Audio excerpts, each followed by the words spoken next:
नमस्कार दोस्तों, PW only IAS पर एक बार फिर से आपका बहुत बहुत स्वागत है। दोस्तों, हमारे prelims exam point of view से मिलिट्री एक्सरसाइजेस बहुत इंपॉर्टेंट होती है, क्योंकि आपको पता है 2 कॉलम्स दे दिए जाते हैं और या फिर तीसरा भी दिया जा सकता है आजकल तो, कि जिसमें भाई कौन कौन से कंट्रीज पार्टिसिपेट कर रहे हैं और क्या लोकेशन रही उस एक्सरसाइज को कंडक्ट होने की। तो इस तरीके से इस वीडियो में हम ज़्यादा नहीं, लगभग 11 से 12 इंपॉर्टेंट एक्सरसाइजेस पर नज़र डालेंगे। बाकी उसके अलावा आपको पता है लिस्ट तो बहुत लंबी है, बट हमारे लिए कौन सी इंपॉर्टेंट हो सकती है, किन के बारे में हमें थोड़ा डिटेल में पता होना चाहिए, वो जानने की हम कोशिश करेंगे। तो सबसे पहली एक्सरसाइज है एक्सरसाइज नोमैडिक एलिफेंट। ये इंडिया और मंगोलिया के बीच में एनुअल एक्सरसाइज जो होती है, और ये एक्सरसाइज है ना, कभी इंडिया होस्ट करता है तो कभी मंगोलिया, मतलब ऑल्टरनेटिव होस्टिंग होती है इसमें। एक तो ये ध्यान रख लेना। दूसरा, इसका जो अभी एडिशन हुआ है वो 16th एडिशन इंडिया ने होस्ट किया, ठीक है। 2024 में जो हुआ था वो उमरोई मेघालय में ऑर्गेनाइज कराया गया, और जो 15वां एडिशन था ना वो मंगोलिया ने होस्ट किया था 2023 वाला। हमारे यहाँ से पार्टिसिपेट करने के लिए सिक्किम स्काउट्स थे, ठीक है। हमारी जो बटालियन थी 45 इंडिविजुअल्स वहाँ पे गए थे पार्टिसिपेट करने के लिए। वहीं पर मंगोलिया की तरफ से क्विक रिएक्शन फोर्स बटालियन वहाँ की लोकल, उसके 150 इंडिविजुअल्स ने पार्टिसिपेट किया था। काम क्या है? देखो, काउंटर इंसर्जेंसी मेन टारगेट है। जिस तरीके से इन्फिल्ट्रेशन होता है, इलीगल लोग घुसते हैं, टेररिस्ट मिलिटेंट्स ये आते हैं, तो उनको कैसे कंटेन किया जाए, और उस चीज़ के लिए यूनाइटेड नेशन के जो चार्टर है उसमें चैप्टर नंबर 7 है ना, उसमें ये मैंडेट दिया हुआ है कि जो भी कंट्रीज हैं वर्ल्ड के, वो इंटरनेशनल सिक्योरिटी को इंश्योर करने के लिए एक दूसरे के साथ में बेस्ट प्रैक्टिसेस को शेयर करेंगे। उसी के तौर पर ये आप देख सकते हो एक्सरसाइज इंडिया और आप देख सकते हो मंगोलिया के बीच। नेक्स्ट है एक्सरसाइज पिच ब्लैक। ये एक्सट्रीमली इंपॉर्टेंट एक्सरसाइज है। ये बेसिकली ऑस्ट्रेलिया है ना, वो अपनी तरफ से होस्ट करता है। इसमें एयरफोर्स का पार्टिसिपेशन होता है, ठीक है। इसमें आप देख सकते हो 2024 का जो इवेंट था वो अगस्त मंथ में हुआ, राइट। इसके अलावा ये 2 साल में एक बार होने वाली एक्सरसाइज है, इसलिए इसको बाई एनियल बोल दिया। और इसमें मल्टीपल कंट्रीज पार्टिसिपेट करते हैं, जिनमें से इंडिया भी एक है। होस्ट कौन करता है? ऑस्ट्रेलिया की जो रॉयल ऑस्ट्रेलियन एयरफोर्स है उसके द्वारा। काम क्या है भाई? जो भी इंडियन ओशियन रीजन की हम बात करें तो वहां पर जो भी चैलेंजेस आ रहे हैं, है ना, तो उनको कैसे टैकल किया जा सकता है। और ज्यादातर तो उन एरियाज में जो अनइनहैबिटेटेड है, जहां पर रहते नहीं है, जहां पर आपके पास में ज्यादा कंट्रोल नहीं है, ऑब्जर्वेशन नहीं है, तो ऐसे एरियाज में अगर सिक्योरिटी की बात आए तो क्या किया जाए। तो यहां पर पिच ब्लैक जो है, इसका मेन फोकस है नाइट टाइम फ्लाइंग ऑपरेशन। इसका मतलब ये हो गया ऐसे रीजन जहां पर कोई रहता नहीं है बट मॉनिटरिंग भी बहुत ज्यादा जरूरी हो जाती है, तो ऐसे ऑपरेशन कैसे कोलैबोरेशन के आधार पर किए जा सकते हैं। टोटल 20 कंट्रीज इसमें पार्टिसिपेट किया, 140 के लगभग एयरक्राफ्ट और 4400 के लगभग मिलिट्री पर्सनल। इसमें लार्ज फोर्स एम्प्लॉयमेंट के ऊपर फोकस किया जाता है। हमारी तरफ से कौन कौन गए? देखो, हमारी जो इंडियन एयरफोर्स में सुखोई 30 MK है ना, वो पार्टिसिपेट करने के लिए पहुंचे थे, ठीक है। इसके अलावा 2024 से पहले 2 साल पहले 2022 का हुआ था, और 2020 वाला वो कोविड की वजह से इतना हो नहीं पाया था, फिर उससे पहले 2018 का हुआ था। तो इस तरीके से इंडिया इन सब में पार्टिसिपेट करता आया है, ये हमें ध्यान रख लेना है। और आप देखेंगे कि अभी तक जितनी बार भी ऑस्ट्रेलिया ने पिच ब्लैक ये जो एक्सरसाइज ऑर्गेनाइज कराई है, उसमें 2024 की जो है ना वो लार्जेस्ट है। 43 साल से ऑर्गेनाइज करा रहा है, पर सबसे बड़ी गैदरिंग पिछले साल हुई है 2024 में। फिर एक्सरसाइज मैत्री, इसका देखो 13वां एडिशन ऑर्गेनाइज करवाया गया, ठीक है ना। इसमें कौन पार्टिसिपेट करता है? याद रख लेना है, इंडिया और थाईलैंड। ये एक मिलिट्री एक्सरसाइज है, ये हमें ध्यान रख लेना है। एक्सरसाइज हुई कहां? आप ये देखोगे, ये अब की बार जो थाईलैंड है ना, वहां पर फोर्ट है वचिरापार्कन, जो कि ताक प्रोविंस है, वहां पर लोकेटेड है ये। वहां ये होस्ट किया गया थाईलैंड के द्वारा। ये हमें ध्यान रख लेना, मैत्री India Thailand military exercise, okay. और प्रीवियस जो वर्जन था वो 2019 में ऑर्गेनाइज करवाया था इंडिया ने, अगेन मेघालय के उमरोई में, राइट। इसमें इंडिया की तरफ से लद्दाख स्काउट्स का पार्टिसिपेशन रहा। काम क्या था? काउंटर इंसर्जेंसी, टेररिस्ट ऑपरेशंस को कैसे रोका जा सकता है, क्योंकि बहुत ज़्यादा डिफिकल्ट टेरेन होती है हमारे नॉर्थ ईस्ट में। इसके अलावा आप थाईलैंड वाले रीजन में भी जाओगे तो वहाँ पर भी आप देख सकते हैं हमारा जो नॉर्थ ईस्टर्न इकोसिस्टम है वैसा ही कुछ वहाँ पर भी देखने को मिलता है। तो कुछ कॉमन चीज़ें हैं ना, इसलिए ये एक्सरसाइज बहुत इंपॉर्टेंट हो जाती है। अगेन यूनाइटेड नेशन का जो चार्टर है उसमें चैप्टर नंबर 7 के बेसिस पर, मतलब म्यूचुअल कोलैबोरेशन कॉपरेशन के आधार पर एक दूसरे के साथ कॉपरेट करते हुए एक्सरसाइज कंडक्ट कराना। फिर आ जाओ एक्सरसाइज अयुत्थया। ये जो है ये पहली एक्सरसाइज है, ये ध्यान रखना अपने आप में, ये पहली एक्सरसाइज है, ठीक है ना, ये बहुत इंपॉर्टेंट हो जाती है। Recently maiden bilateral maritime exercise named Ayutthaya was conducted between Indian navy and royal Thai navy. मतलब ये कि पहला ये इवेंट ऑर्गेनाइज हुआ है जिसमें इंडियन नेवी और थाईलैंड की नेवी पार्टिसिपेट करती है। नाम रखा गया है एक्सरसाइज अयुत्थया। आपको ध्यान होगा कि साउथ ईस्ट एशियन कंट्रीज भी कहीं ना कहीं रामायण से इंस्पायर्ड रहते हैं, वहां पर अपने कहते हैं ना कि पूर्वजों के तौर पर भगवान राम को मानते हैं। वही चीज हमारे यहां पर भी एप्लीकेबल है। तो ऐसे में अयोध्या जो कि हमारे यहां पर उत्तर प्रदेश में लोकेटेड है और थाईलैंड में अयुत्थया, इन दोनों का लिंक लेते हुए और फिर ये एक्सरसाइज कंडक्ट कराई गई है, ठीक है। इसके अलावा इंडिया और थाईलैंड के बीच में कॉर्पेट एक्सरसाइज भी होती है जिसका 36वां edition India Thailand coordinated patrol, CORPAT का शॉर्ट टर्म ये हो गया, वो भी यहां पर ऑर्गेनाइज हुई थी। ये आपको ध्यान रख लेना है। तो कॉर्पेट का नाम थाईलैंड से कनेक्ट कर लेंगे आप, ठीक है। अब अयुत्थया का मतलब क्या होता है? ये होता है इनविंसिबल या अनडिफीटेबल, जो हारे नहीं, अमर होता है, जो एक तरीके अजर होता है ना, उनके लिए बोला जाता है, जिसको कोई हरा नहीं सकता। इंडियन नेवी जो है उसको रिप्रेजेंट करने के लिए हमारे नेवल शिप पहुंचे थे, ठीक है। इंडियन नेवल शिप है कुलिश, वो वहां पहुंचा था। इसके अलावा INLCU भी 56 वो भी वहां पर पहुंचा था।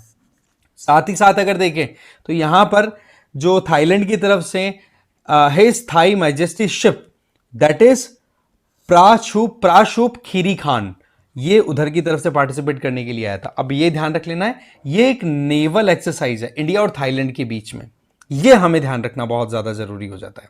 फिर एक्सरसाइज तरंग शक्ति, इसकी बात करें, इंडिया ने रिसेंटली इनॉग्रल मल्टीनेशनल एक्सरसाइज, इसका मतलब इंडिया जो है वो इंडियन ओशियन में अपनी पोजीशन को सिक्योरिटी वाइज मैनेज करने के लिए अब बिल्कुल अलर्ट है। मल्टीलेटरल एक्सरसाइज का ये इनॉग्रल इवेंट था, शुरुआत हुई, नाम रखा गया तरंग शक्ति 2024। किस किस ने पार्टिसिपेट किया? देखो, Australia, France, Germany, Japan, Spain, UAE, UK, United states. काम क्या है कि भाई जो भी रीजनल इश्यूज उनको टैकल किया जाए, कॉपरेशन रखा जाए, पीस कैसे इंश्योर की जा सकती है, नॉलेज कैसे एक्सचेंज किया जा सकता है, बेस्ट प्रैक्टिसेज एक दूसरे के साथ में शेयर करते हुए काम करें। तो ये मल्टीलेटरल एक्सरसाइज, इसका सीधा अगर आप देखोगे तो ये एक सिग्नल है चाइना के लिए कि भाई इंडो पैसिफिक रीजन में अगर आप ज़्यादा करोगे तो आप देख लो इंडिया भी अब एक्टिव हो चुका है, और अकेला नहीं, बहुत सारे कंट्रीज को साथ लेके। नेक्स्ट हमारा आता है एक्सरसाइज जिमेक्स। जिमेक्स में नाम से पता पड़ रहा है जापान और India military exercise, simple, but यहां पर पार्टिसिपेशन नेवी का है। ये नेवी बेस्ड एक्सरसाइज है। जहां के हमारा INS शिवालिक है ना, वो जापान के योकोशुका में पहुंचा और वहां पर जिमेक्स 24 में पार्टिसिपेशन दिया। सवाल यह है कि जिमेक्स शुरू कब हुआ था? तो डेट है 2012 की। काम क्या है? मैरीटाइम सिक्योरिटी इंश्योर करना। इंडो पैसिफिक रीजन में आपको पता है चाइना कितना एग्रेसिव हो रहा है, तो इस पॉइंट ऑफ व्यू से जापान भी बड़ा एक्टिवली पार्टिसिपेट करना चाहता है। हर 2 साल में होने वाली ये इवेंट है, इसका मतलब ये एक बाई एनुअल एक्सरसाइज हो गई। बाई एनुअल का मतलब होता है साल में 2 बार, बाई एनुअल मतलब 2 साल में 1 बार। ओके, इसमें इंडियन नेवी के साथ साथ में जापान की जो मैरीटाइम सेल्फ डिफेंस फोर्स है वो पार्टिसिपेट करती है। इसके 2 फेजेस में ये एक्सरसाइज कंडक्ट होती है, एक तो किनारे पे हार्बर वाले रीजन में, और एक हो गया आपका सी फेज, ओपन ओशन में जाकर के एक्सरसाइज कंडक्ट कराना, ठीक है। साथ ही साथ इसमें क्या चीजों पर ध्यान दिया गया? नंबर 1, इंटर ऑपरेबिलिटी, कैसे एक दूसरे की हेल्प की जा सकती है। नंबर 2, सब सरफेस और एयर डोमेन, इसका मतलब कि पानी के बिल्कुल बॉटम पर यहां पर सबमरीन्स का जो ऑपरेशन होता है उस पर भी ध्यान दिया गया, प्लस साथ ही साथ पानी के ऊपर एयर में भी फोकस किया गया। इसमें हमारी तरफ से INS शिवालिक पहुंचा और गाइडेड मिसाइल डिस्ट्रॉयर JS युगिरी जो था वो जापान की तरफ से पार्टिसिपेट कर रहा था। तो ये हमें ध्यान रख लेना है एक्सरसाइज जिमेक्स, नेवल एक्सरसाइज। फिर आ जाते हैं एक्सरसाइज मिलान। ये देखो, मिलन की बात करें तो ये 12th एडिशन इसका होस्ट किया गया, इंडिया ने किया विशाखापट्टनम वाले रीजन में। इसका मतलब हमारा जो ईस्टर्न नेवल कमांड है ईस्टर्न कोस्ट वाले रीजन में, वहां पर ये एक्सरसाइज ऑर्गेनाइज कराई।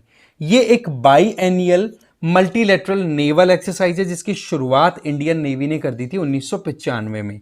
ये हमें थोड़ा सा ईयर वाइज भी ध्यान रख लेना है, पहला इवेंट कब हुआ था। ठीक है, इसमें देखो प्रोफेशनल इंटरेक्शन भी होता है और मल्टीलेटरल ऑपरेशंस को भी देखा जाता है कि भाई अगर अटैक हो या कोई भी चैलेंज आए तो साथ मिलके कैसे काम कर सकते हैं, राइट। इसमें पार्टिसिपेट करने वाले कंट्रीज इंडिया के अलावा इंडोनेशिया, सिंगापुर, श्रीलंका और थाईलैंड, ये कंट्रीज पार्टिसिपेट कर रहे हैं। इसमें भी वही दो फेज, एक तो हार्बर फेज, एक सी फेज। ठीक है, एक तो किनारे पे और एक ऑफशोर जाकर के। मेन मोटो क्या है, एक तो एक म्यूचुअल ट्रस्ट क्रिएट करना कि कल को ने एक दूसरे की जरूरत पड़े तो हमें सहायता कर सके, बेस्ट प्रैक्टिसेस को एक दूसरे को शेयर करना, ठीक है, इंटरनेशनल मैरीटाइम कोऑपरेशन को प्रमोट करना, ये सारी चीजें। फिर आता आपका रेड फ्लैग एक्सरसाइज है एक तो, और एक है रिम पैक। ये दोनों एक्सरसाइजेस यूएसए ने होस्ट की, इसमें कोई डाउट नहीं है। बट रेड फ्लैग जो है वो तो एयरफोर्स बेस्ड एक्सरसाइज है और रिम पैक जो है वो नेवी बेस्ड एक्सरसाइज है, ये हमें ध्यान रख लेना है।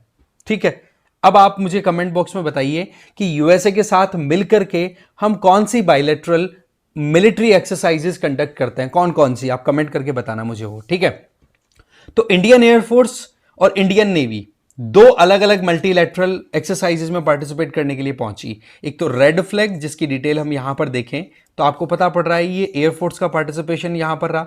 काम क्या था कि एयर कॉम्बैट को हम कैसे तैयार कर सकते हैं। भाई सीधी बात है, आजकल लड़ाइयां बहुत सारे डोमेन्स में होती हैं, जैसे कि ट्रेडिशनली देखें तो आपका जल थल नभ, हाँ अब हाइब्रिड भी होने लग गया है, तो आपको कहीं ना कहीं तैयारी रखने की जरूरत है कि तो एयर वाला सेगमेंट रेडी रखने के लिए ये रेड फ्लैग एक्सरसाइज में पार्टिसिपेट करने के लिए हम गए।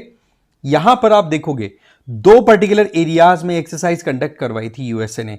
एक तो नेवेडा डेजर्टिक इकोसिस्टम है यहां पे, वहां पर नेलिस एयरफोर्स है, और एक अलास्का, ये भी एक तरीके का आप कोल्ड डेजर्ट बोल सकते हैं, तो यहां पर एल्सन एयरफोर्स बेस है, वहां से ये पार्टिसिपेशन देखा गया। इसके अलावा आप देख सकते हो कि जो रिमपैक है, रिमपैक का मतलब हो गया rim of Pacific ocean. Pacific ocean में ही आपका एक तरफ चाइना जैसे कंट्रीज लोकेटेड है, रशिया लोकेटेड है, वहीं दूसरी तरफ यूएसए लोकेटेड है, और यूएसए के जो अलाई हैं वो लोकेटेड है इधर जापान, साउथ कोरिया, और इधर नॉर्थ कोरिया भी ऐड कर दो चाइना और रशिया के पास में। तो ऐसी परिस्थितियों में ये अपने आप में बड़ी इंपॉर्टेंट एक्सरसाइज हो जाती है ना। इंडिया की तरफ से रिमपैक में पार्टिसिपेट करने के लिए एक तो शिवालिक, आईएनएस शिवालिक गया हमारा। इसके अलावा आप खुद देख सकते हैं गाइडेड मिसाइल स्टील्थ फ्रिगेट है, ये था शिवालिक की, ये स्पेसिफिकेशन हो गई, इसका पार्टिसिपेशन रहा। इसके अलावा रिमपैक की बात करें तो शिवालिक तो पहुंच ही गया इसमें, और ये यूनाइटेड स्टेट्स की तरफ से मल्टीलेटरल नेवल एक्सरसाइज होस्ट की जा रही है 1971 से। 74 में इसको बाइएनियल कर दिया, मतलब 2 साल में एक बार होने वाली एक्सरसाइज के तौर पे तैयार कर दिया। इसमें भी वही बात, इंटरऑपरेबिलिटी एंड ट्रस्ट पे मेन ध्यान दिया जाए। अब यहां पर पार्टिसिपेशन देने वाले कंट्रीज की लिस्ट आप देखो, लंबी लिस्ट है। इसमें Australia, Belgium, Brazil, Brunei, Canada, Chile, Cambodia, नाम देखो आप, इसमें एक इंडिया भी आ गया। तो ये लंबी लिस्ट हो गई रिमपैक की अगर बात करें तो। इसके अलावा नेक्स्ट हमारा आता है एक्सरसाइज शक्ति। इसकी बात करें तो इसका 7th एडिशन जो है वो ज्वाइंट मिलिट्री एक्सरसाइज शक्ति का होस्ट किया इंडिया ने, राइट, 13 मई को, और आप देखोगे ये भी उमरोई मेघालय में किया गया। ये एक बाइएनियल इवेंट है जहां पर इंडिया और फ्रांस मिलके पार्टिसिपेट करते हैं, ये हमें ध्यान रख लेना है। इसके अलावा इसका जो लास्ट एडिशन था वो 2021 में फ्रांस ने होस्ट किया। इसका मतलब क्या हुआ, ऑल्टरनेटिवली होस्टिंग होती है इसकी। इंडियन कंटिजेंट की बात करें तो हमारी जो राजपूत रेजिमेंट है उसके 90% पार्टिसिपेट कर रहे थे। ठीक है, इसमें इंडियन नेवी और एयरफोर्स दोनों का पार्टिसिपेशन, मतलब मिलिट्री का पार्टिसिपेशन तो हो गया, बट नेवी और एयरफोर्स का ऑब्जर्वर की तरह कि भाई वो भी देखते रहें, क्योंकि आजकल आपको पता है कि हमें कहीं ना कहीं यूनाइटेड या फिर कहें कि कंबाइंड कमांड कॉन्सेप्ट पे काम करने की जरूरत होती है कि एक साथ तीनों हमारे जो डिफेंस फोर्सेज हैं उनको साथ मिलकर के एक्सरसाइज कराई जाए, जिससे कि वो एक दूसरे के ऑपरेशंस का बेनिफिट उठा सकें। ठीक है, फ्रांस की तरफ से 13 फॉरेन लेजियन हाफ ब्रिगेड यहां पर आई थी, यह आपको ध्यान रख लेना है। अब इसके ऑब्जेक्टिव्स की बात करें तो इसमें देखो जॉइंट मिलिट्री कैपेबिलिटी डेवलप करनी है, मल्टी डोमेन ऑपरेशंस में कैसे काम कर सकते हैं साथ मिलके, सेमी अर्बन और माउंटेनस टेरेन, मतलब डिफिकल्ट जो भी एरियाज है वहां पर कैसे साथ मिलके काम कर सकते हैं।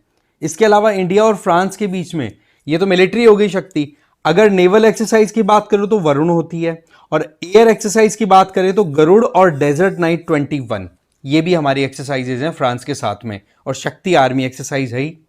फिर हमारा आता है एक्सरसाइज सादा या फिर साडा तांशिक। इसकी बात करें, ये फर्स्ट इंडिया और सऊदी अरब के बीच की जॉइंट मिलिट्री एक्सरसाइज है, जो कि 2024 में राजस्थान में होस्ट की गई। इसमें पार्टिसिपेट करने वाले कंट्रीज की अगर बात करें तो सऊदी अरब की कंटिजेंट आई, ठीक है, रॉयल सऊदी लैंड फोर्सेस। और इंडियन कंटिजेंट की अगर बात करें तो आप देख सकते हो battalion of the brigade of guards, ठीक है, मैकेनाइज्ड इन्फेंट्री थी, वो पार्टिसिपेट करती है। वही यूएन वाला कि भाई म्यूचुअली आप साथ मिलकर काम करो पीस एंड सिक्योरिटी इंश्योर करने के लिए। इसमें ड्रिल्स कौन कौन सी की गई, एक तो mobile vehicle check post establishment, एक कॉर्डन सर्च ऑपरेशन, एक हाउस इंटरवेंशन ड्रिल, ये कई ड्रिल्स ऑर्गेनाइज की गई, reflex shooting and slithering, sniper firing. गोल भाई कैसे भी करके म्यूचुअल ट्रस्ट आप कैसे बना सकते हैं, साथ ही साथ आप कैसे एक दूसरे को बेस्ट प्रैक्टिसेस, वही अगेन वही कॉमन चीजें हैं। इसके अलावा दूसरी जो जॉइंट एक्सरसाइज होती है उनकी बात करें इंडिया और सऊदी अरब के बीच, तो नेवल फोर्सेस के बीच होने वाली है अल मुहाद अल हिंदी, ये याद रख लेना है। तो सदा तनिष्क, ये तो आपकी हो गई मिलिट्री एक्सरसाइज इंडिया सऊदी अरब के बीच, और अल मोहदा अल हिंदी, ये एक्सरसाइज है आपकी नेवल एक्सरसाइज। अब आप मुझे बताओगे कि मालाबार एक्सरसाइज जो होती है उसमें कौन कौन से कंट्रीज पार्टिसिपेट करते हैं, कमेंट करके बताओगे। तो आपसे 2 क्वेश्चन पूछे हैं, दोनों के जवाब आप मुझे कमेंट सेक्शन में जरूर देंगे। देखो इस वीडियो में मोटी मोटी हमें इन्हीं की बात करनी थी जो हम कर चुके हैं। इस वीडियो को यहीं खत्म करते हैं। Thank you very much.